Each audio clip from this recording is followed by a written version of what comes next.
Hi friends, now let us solve the next problem on formulation of LPP. Let's see the problem.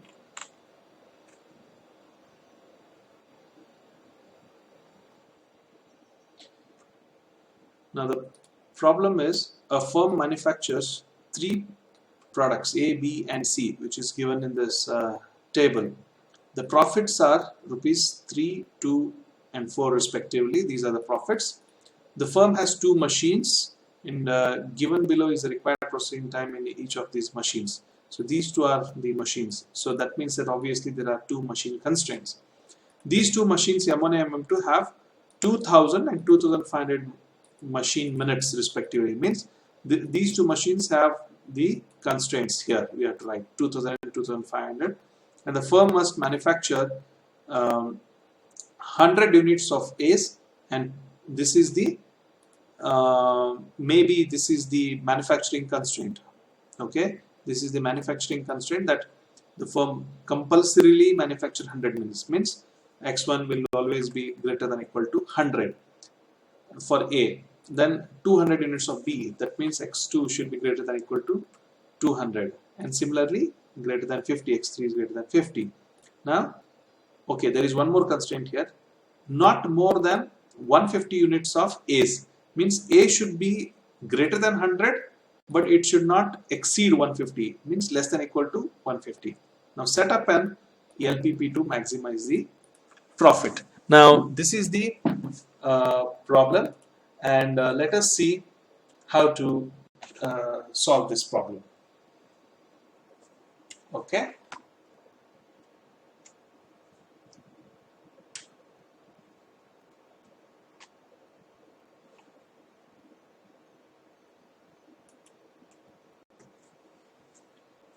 Just 1 second.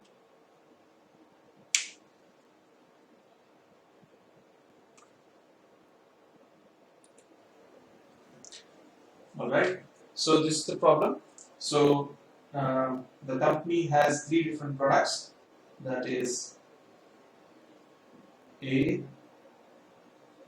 B and C. Now first thing what we need to see here is there are two constraints, that is machine constraints, machine 1 and machine 2. Now each of these machines, in each of these machines the products A, B and C have to go and get them processed. So A has to go in machine 1 for 4 minutes and 3 minutes in machine 2. Similarly B has to go 3 and 2 minutes, and C has to go for 5 and 4 minutes. And one more thing what they have mentioned is machine 1 and 2 have their time constraints, that is it is not available not more than 200 minutes, 2000 minutes, and this is not available not more than 2500 minutes. So this is the machine constraint. There is one more constraint which is manufacturing constraint.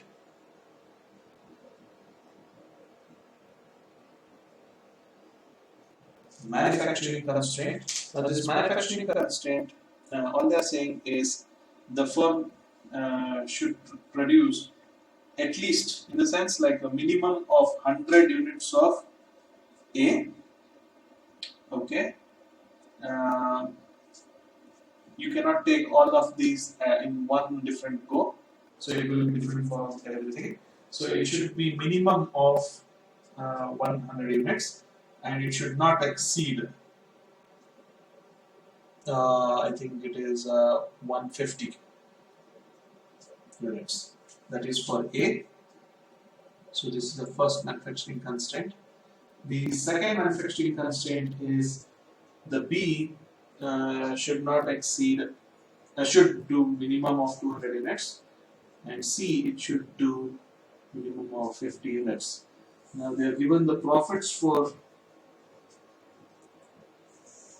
each of the products, that is the profits are, let me go back and check, it is 3, 2 and 4 rupees each of the products. So this is the problem, and now we let us take x1, x2 and x3 such a way that they are the number of products of A, B and C to be produced. So the objective function, let's see the objective function. Here it is 3x1 plus 2x2 plus, sorry, it is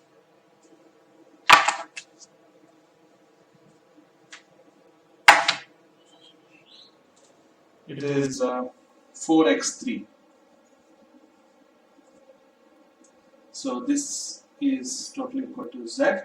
So we have to maximize the profit. That's the objective function. Now coming to the constraints, it is obviously the first one. 4x1 plus 3x2 plus 5x2 is less than or equal to 2000 minutes.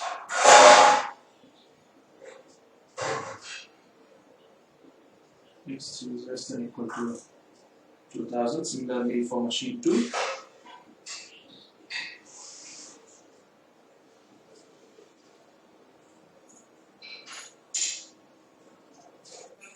And the last one is manufacturing constraint, in which the product A should be greater than or equal to 100, because minimum they have to manufacture is 100.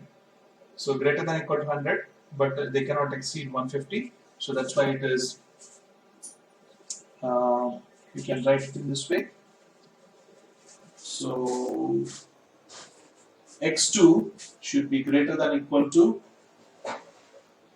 100, but it should be less than or equal to 150. Can we write it in this way? Right? So basically x2 should be greater than or equal to 100. You can write it in this way also. But again, you have to write this one also. You can write it 150 is greater than or equal to x2. Either way it is correct. But I am writing in this way.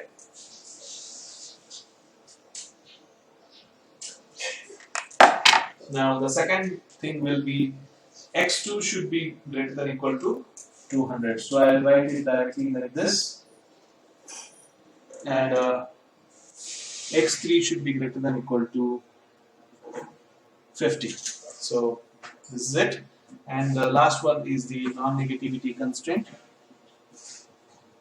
Non-negativity constraint, that is x1, x2 and x3 all are greater than or equal to 0. So this solves the problem, and I hope this problem is clear. And it is a little tricky here, but anyway, you can definitely solve it in an easy way. Thank you. We'll see the next problem in the next video.